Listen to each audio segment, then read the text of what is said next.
Good evening and thank you for joining us here for KREM 2 News at 5. I'm Whitney Ward. Mark is off tonight. We do begin now with breaking news, a critical update regarding the University of Utah basketball racist incident in downtown Coeur d'Alene less than 2 weeks ago. Police now have confirmed that the event did in fact happen, and they have audio and video that corroborates what the women's team has said.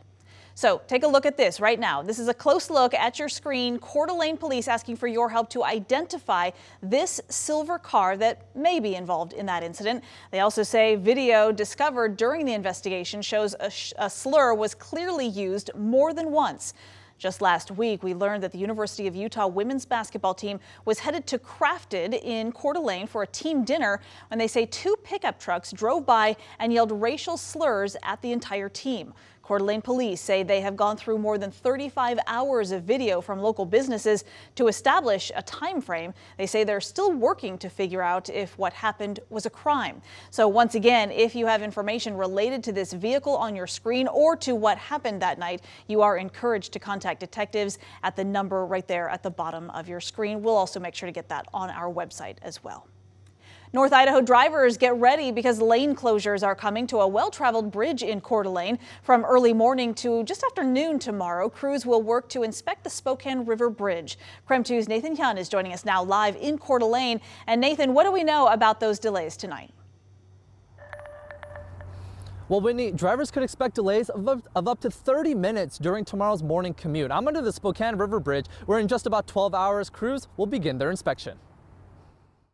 If you plan on driving across the Spokane River Bridge tomorrow morning, it most likely won't look like this. One lane open in each direction. Instead, expect slow traffic as only one lane will be open for both directions. We try and plan them to minimize impacts to traffic. Heather McDaniel with the Idaho Transportation Department says from 5 a.m. to 1 p.m. tomorrow, crews will be on the Spokane River Bridge to conduct routine safety inspections. It's just part of our routine safety to go and make sure that everything is working as it should be. The inspection requires workers to check the bottom of the bridge. Take a look at some of these pictures sent to us from ITD. These are under-bridge inspection trucks which will be used in tomorrow's inspection. That is the reason for the lane closure. The truck is pretty large, and so we need a safe area to be able to set that up. These trucks help lower crews beneath the bridge. There are only two in the state, and they even have their own names. One of them is named Kenny and the other one is Tootsie. During the inspection, crews will look for loose bolts, stress fractures, or cracks on the bridge. McDaniel says delays, especially during the morning commute, could get up to 30 minutes. Safety is a huge priority, and so many cars, I mean, there's thousands of cars that travel on these bridges every single day throughout the state, and so it's our responsibility to make sure that those are completely safe.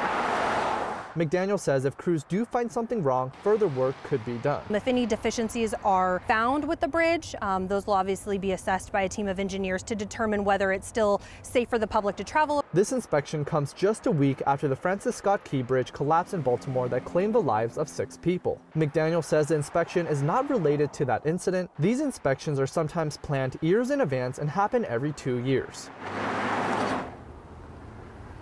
The Idaho Transportation Department is asking drivers to plan ahead and allow for extra time. The department is also asking drivers to slow down when driving around areas where crews are working.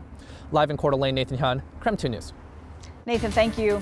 And taking a look at other top stories tonight, a Stevens County inmate is back in custody after briefly escaping jail on Saturday. According to the sheriff's office, a deputy was taking another man to jail and did not fully latch the door behind him. Deputies say that inmate noticed that it wasn't latched and then just walked right out. They say the inmate was on the run for about 6 minutes before a Colville police officer captured that escapee near the Colville city limits. The sheriff's office says they are now reviewing their policies and procedures to make sure it doesn't happen again. And an update for you now on the police officer who fired his weapon at a student in a dorm on the WSU campus. That officer has now been identified as Dylan Tiedemann Muller, a 2.5-year veteran of the WSU police. On Thursday, March 28th, police responded to the Global Scholars Residence Hall to reports of a man with a knife. Police say when the suspect wouldn't listen to their commands, the officer fired a shot but missed the suspect. Police ultimately used a taser to stop the man, 20-year-old John Bazin. They say they did arrest him. The state of Washington is stepping in to begin cleaning up PFAS contamination in the groundwater near the Spokane airport. The Department of Ecology told me it's now issued an enforcement order requiring the airport to investigate the extent of the contamination and then come up with cleanup options. The move comes after airport officials failed to sign that agreement on their own. So take a look here. This is a copy of the March 12th letter between the state and airport CEO Larry Crowder, saying Ecology is disappointed that after 5 months of negotiations, Spokane International Airport remains unable to sign the agreement order.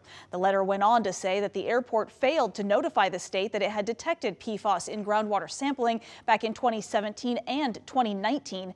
Ecology says the lack of required notification has delayed site cleanup work by more than 2 years. As part of the enforcement order, the department is also asking for public input on locations or any back history that should be included in this investigation. You can submit your comments or suggestions through May 27th. For details on how to give feedback, just go to our website right now, KREM.com. And taking a look now at the forecast with our chief meteorologist, Jeremy Legoo. A much different day today than we saw yesterday, and it sounds like there's more of this on the way. Yeah, it's kind of a little bit wetter and rainier. Actually, a viewer just sent me a whole Reddit thread on whether or not meteorologists tend to over-exaggerate the chances of rain so people don't get mad at them when it rains and it's not necessarily a guarantee. And I said, I'm kind of guilty of that today. I kind of thought most of the rain was going to stay to the south, and it had weather headlines. I'm also guilty of choosing the wrong graphic right now. Most of that moisture has stayed to our south today, kind of steady down for our south, and us staying near 50 degrees under cloudy skies has been kind of the warmer, drier side of things. But we did see some moisture move through northern Washington, north Idaho, and now it's kind of centered down across the Palouse in central Idaho. For us, most of the moisture stays down there through the remainder of the day. We had a decent shot at getting some here in Spokane and Coeur d'Alene, but we kind of had some model suggestion it would stay to the south. So I got to say, oh, it could happen, because in a few instances where we had this exact same weather pattern, it would happen. What I think is more likely is evening showers tomorrow, scattered showers Friday, and more rain on Saturday, with temperatures dropping each day. All right, thank you very much, Jeremy. Baseball season is back, and tonight the Spokane Indians are hosting their annual Fan Fest at Avista Stadium for the entire community to come check out what is new this year. Doors will open at 5:30 here in less than half an hour, and our sports director Travis Green is out there right now. So Travis, tell us all about what is new this year. I swear I saw him. Yeah, hey guys, obviously with minor league baseball, the team itself is new. Every year that winds up being the case, but out here at the ballpark, they got a new batter's eye, they've got new locker room, batting cages, all that stuff. A lot of changes out here at Avista Stadium, and I may have the perfect man to talk with me about the teams. Tom Soteris, the hitting coach for the Indians. Tom, first off, thanks for talking to me, and second off, Fan Fest tonight, what's it going to be like to meet all the fans out here? It's going to be great. I'm excited. I mean, people that come out and brave this weather, really care about their team. So it's nice and cool out here, and we're going to see how tough our guys are. We had a bit of a full spring yesterday. What happened to that?